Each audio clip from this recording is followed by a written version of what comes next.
ഡ്രോണുകളാണ് ആധുനിക യുദ്ധതന്ത്രങ്ങളെ മാറ്റി തീർക്കുന്നത്. ഇത്തരത്തിലുള്ള ഡ്രോണുകൾ ഇന്ത്യയും നിർമ്മിക്കുന്നുണ്ട്. ഇപ്പം കഴിഞ്ഞ ദിവസം ശേഷനാഗ സ്വാം ഡ്രോൺ അതിനെക്കുറിച്ചായിരുന്നു സമൂഹ മാധ്യമങ്ങളിലൊക്കെ വലിയ ചർച്ച. ഈ യുദ്ധതന്ത്രങ്ങളെക്കുറിച്ച് അറിയാൻ ആഗ്രഹിക്കുന്നവരൊക്കെ എന്താണ് ഇത് എന്ന് അന്വേഷിക്കുന്നുണ്ട്. എന്താണ് ഈ സ്വാം ഡ്രോണുകളുടെ പ്രത്യേകത? ഇന്ത്യ ഇപ്പോൾ വികസിപ്പിച്ചിരിക്കുന്ന ഈ ശേഷനാഗ എന്ന് പറയുന്ന ഈ ഡ്രോണിൻ്റെയും പ്രത്യേകത എന്താണ്? ഗൗതം ആദ്യം പറഞ്ഞതുപോലെ ആധുനിക യുദ്ധങ്ങൾ ഒരു 10-15 കൊല്ലം മുമ്പുള്ള യുദ്ധങ്ങളെ അപേക്ഷിച്ച് എല്ലാം മാറിയിരിക്കുന്നു. 2023 അടുപ്പിച്ചാണെന്ന് തോന്നുന്നു ഈ അസർബൈജാനും അർമീനിയയും തമ്മിൽ നടന്ന യുദ്ധത്തിൽ നൊഗോർണോ കറാബാഖ് ക്ലാഷ് എന്ന് പറഞ്ഞ ആ ഒരു പ്രദേശത്തുണ്ടായ ഒരു യുദ്ധമാണ് ഡ്രോണുകളുടെ ശക്തി ലോകത്തിന് കാണിച്ചു കൊടുത്തത്. അതായത് അർമീനിയ യഥാർത്ഥത്തിൽ അസർബൈജാനേക്കാൾ ആയുധശേഷിയുള്ള രാജ്യമായിരുന്നു. പക്ഷേ അസർബൈജാൻ ഉപയോഗിച്ച ഇറാന്റെയും ഇസ്രായേലിന്റെയും, അത് ഒരു ഭയങ്കര തമാശയാണ്, രണ്ട് രാജ്യങ്ങളുമായിട്ട് നല്ല ബന്ധമുള്ള അസർബൈജാൻ ഈ രണ്ട് രാജ്യങ്ങളിൽ നിന്നും വാങ്ങിച്ച ഡ്രോണുകൾ ഉപയോഗിച്ച് അർമീനിയയുടെ 200ഓളം ടാങ്കുകളെ തകർത്തു കളഞ്ഞു. അർമീനിയ ഞെട്ടിപ്പോയൊരു സംഭവമാണ്. അർമീനിയയുടെ കുറച്ച് പ്രദേശം അവർ പിടിച്ചെടുത്തു. അർമീനിയക്ക് ഒന്നും ചെയ്യാൻ പറ്റി.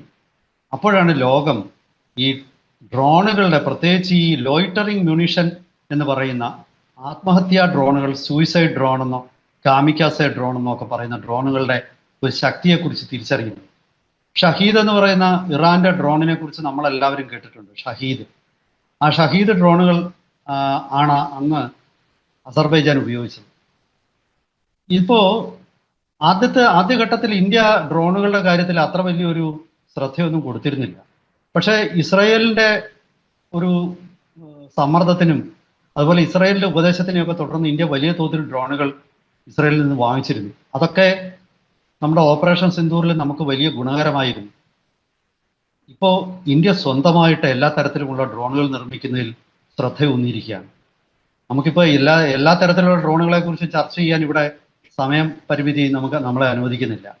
പകരം ഇന്നലെ ഈ കഴിഞ്ഞ ദിവസം നമ്മൾ വിജയകരമായി പരീക്ഷിച്ച ശേഷനാഗ് 150 എന്ന് പറയുന്ന ഡ്രോണിനെ കുറിച്ച് നമുക്ക് ചർച്ച ചെയ്യാം. ഇത് സ്വാം ഡ്രോൺ എന്ന് പറയുന്ന ഒരു കാറ്റഗറി പെടുന്നതാണ്. സ്വാം ഡ്രോൺ എന്ന് പറഞ്ഞാൽ വെട്ടുകിളി പോലെ 100 അല്ലെങ്കിൽ നിരവധി ഡ്രോണുകൾ ഒരുമിച്ച് പറന്നു വന്ന് ഒരു ലക്ഷ്യസ്ഥാനത്തെ പൂർണ്ണമായിട്ട് തകർത്തില്ലാതാക്കുന്ന ആ ഒരു കാറ്റഗറി പെടുന്ന ഡ്രോണുകളാണ് സ്വാം ഡ്രോണുകൾ. ആ സ്വാം ഡ്രോണുകളിൽ ഇന്ത്യയുടെ ഒരു സ്വന്തം ഡ്രോണാണ് ശേഷനാഗ്. ഈ ശേഷനാഗ് സാധാരണഗതിയിൽ പണ്ടൊക്കെ നമ്മുടെ എല്ലാ ആയുധങ്ങളും നിർമ്മിക്കുന്നത് DRDO എന്ന് പറയുന്ന ഡിഫൻസ് റിസർച്ച് ആൻഡ് ഡെവലപ്മെന്റ് ഓർഗനൈസേഷനാണ്. പക്ഷേ ശേഷനാഗ് 150 എന്ന് പറയുന്ന ഡ്രോണ് നിർമ്മിച്ചിരിക്കുന്നത് ബാംഗ്ലൂർ ആസ്ഥാനമായുള്ള new space research and technologies NRT എന്ന് പറയുന്ന കമ്പനിയാണ്. ഇന്നലെ നടന്ന പരീക്ഷണം രാജസ്ഥാനിലെ പൊക്രാനിൽ വെച്ചിട്ടാണ് പരീക്ഷണം നടന്നത്. 1000 കിലോമീറ്റർ പരിധിയുള്ള ഡ്രോൺ ആണിത്. അത് ഇന്നലെ കുറഞ്ഞ ഡിസ്റ്റൻസിലേക്കാണ് പരീക്ഷിച്ചത്. 720 കിലോമീറ്റർ ദൂരം സഞ്ചരിച്ച് ഈ ഡ്രോൺ വിജയകരമായിട്ട് ലക്ഷ്യസ്ഥാനത്തെ തകർത്തു.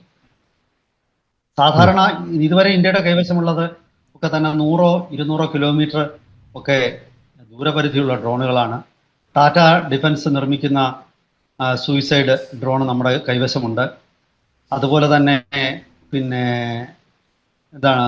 പൂനെ ആസ്ഥാനമായിട്ടുള്ള സോളാർ ഇൻഡസ്ട്രീസ് നിർമ്മിക്കുന്ന ഡ്രോണുകളുണ്ട്. അങ്ങനെ നിരവധി സ്വകാര്യ മേഖലയിലെ തന്നെ കമ്പനികൾ, അതോടൊപ്പം നമ്മുടെ HAL, DRDO ഇവരൊക്കെ തന്നെ ഡ്രോണുകൾ ഇപ്പം നിർമ്മിക്കാൻ തുടങ്ങിയിട്ടുണ്ട്.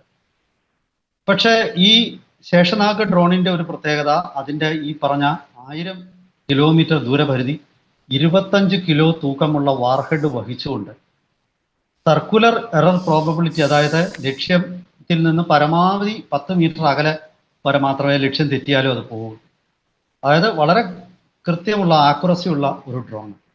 ആ ഡ്രോണിന്റെ പരീക്ഷണം നമ്മളെ സംബന്ധിച്ചിടത്തോളം വലിയൊരു വിജയമാണെന്ന് പറയുന്നതിൽ സംശയമൊന്നുമില്ല. കാരണം ഈ പാകിസ്ഥാൻ എന്ന് പറയുന്നത് ഒരു ഹൈലി കോണ്ടസ്റ്റഡ് എയർ സ്പേസ് ആണ്. പാകിസ്ഥാനെ സംബന്ധിച്ച് ചൈനയും അമേരിക്കയും ഒക്കെ കൊടുക്കുന്ന പിന്നെ എയർ ഡിഫൻസ് സിസ്റ്റം ഉണ്ട്. അതൊക്കെ ഓപ്പറേഷൻ സിന്ദൂറിന്റെ സമയത്ത് പരാജയപ്പെട്ടു എന്നുള്ളത് വേറൊരു സത്യം. എന്നിരിക്കലും അത് സ്വാഭാവികമായിട്ടും യുദ്ധവിമാനങ്ങൾക്ക് വലിയ ഭീഷണിയാണ്.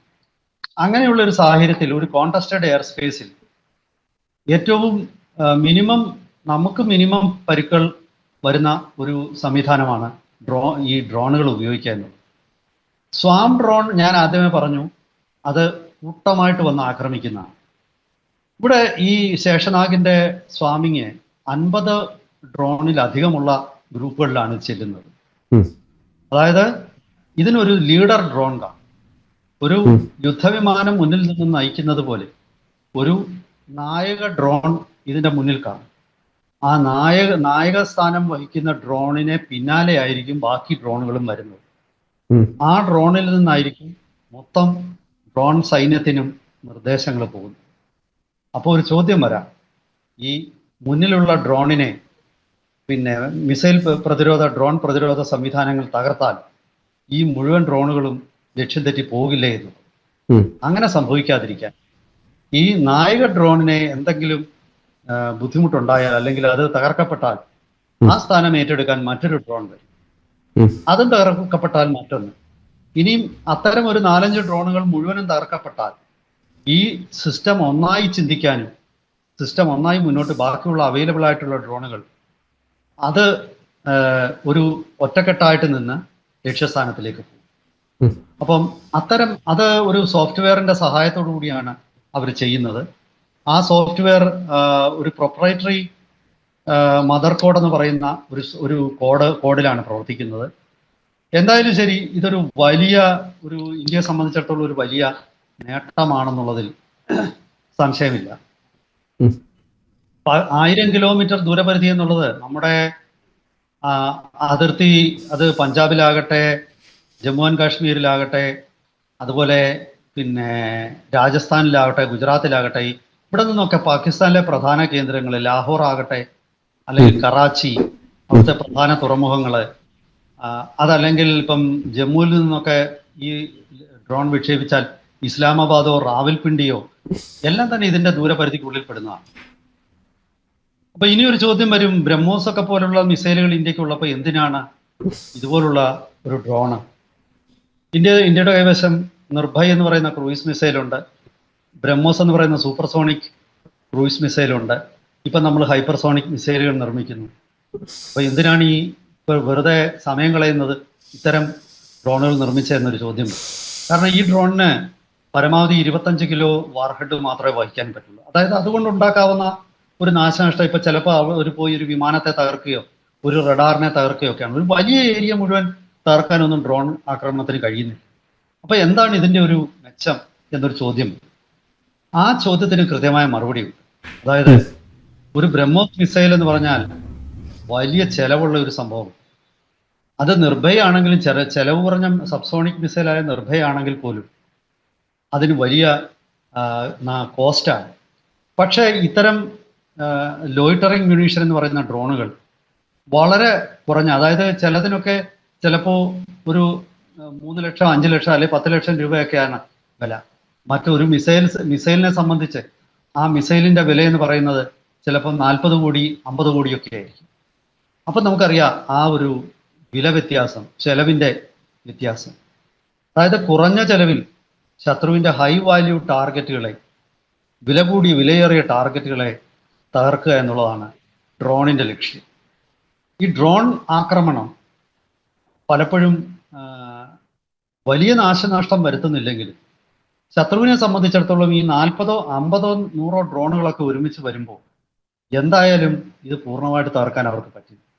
ഇതിലൊരു 10 എണ്ണമെങ്കിലും ലക്ഷ്യസ്ഥാനത്തെത്തിയാൽ അത് അവിടെ നിർണായകമായിട്ട് മാറും. ആ യുദ്ധത്തിൽ വളരെ ശക്തമായ നാശനഷ്ടങ്ങൾ ഹൈ വാല്യൂ ടാർഗറ്റുകൾക്കുണ്ടാകും.